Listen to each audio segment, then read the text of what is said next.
Introduction. Stress and depression are among the two most common health concerns in today's fast-paced and modern world. As the decades go by, more and more people are finding themselves in workplaces that brew stress and in situations that foster depression. Stress in itself is considered good by many medical professionals. Stress keeps an individual alert, motivated, and ready to respond to any kind of threat.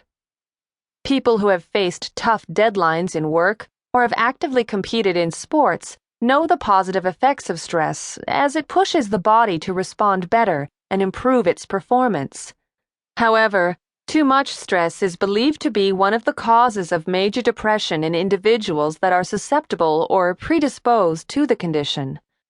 While medical professionals believe that a bit of stress every now and then is good for the body and for one's normal day-to-day life, too much stress is very bad.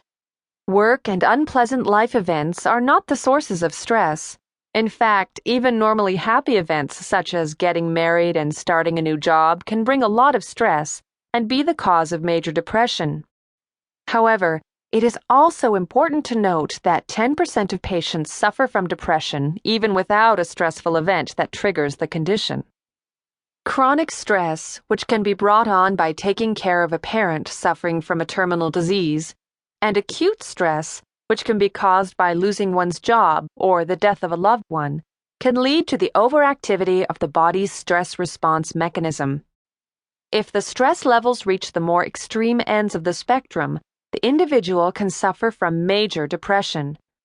Chronic stress, a more sustained kind of stress, is identified to be one of the leading causes of an increase in cortisol, which is known as the stress hormone.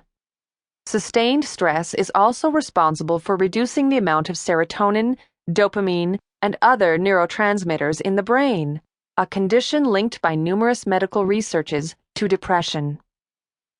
When the normal amounts of dopamine, serotonin, and cortisol are in the brain, they regulate various biological processes such as appetite, sleep, energy, libido, and the expression of normal emotions and moods. If the body's stress response mechanism fails to shut off and reset after the triggering situation has passed, the individual can experience depression. As mentioned earlier, there are many causes of stress. Human life offers plenty of event-related stress. Everyone experiences the death of a loved one, job loss or problems at work, divorce or relationship issues, natural disasters, and a whole lot more. No one can avoid these events or completely steel themselves when the inevitable happens. At some point, each of us is at major risk for depression. Grief, when dealt with properly, is a normal and healthy response to any type of loss. But if the grieving process goes on for too long, it might trigger depression. Many medical professionals state that the connection between stress and depression is both complex and circular.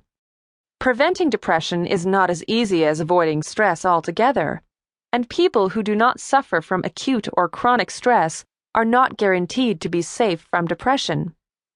In this book, we will lead you through a more detailed discussion of depression and stress, as well as the things that cause these conditions and how to deal with them.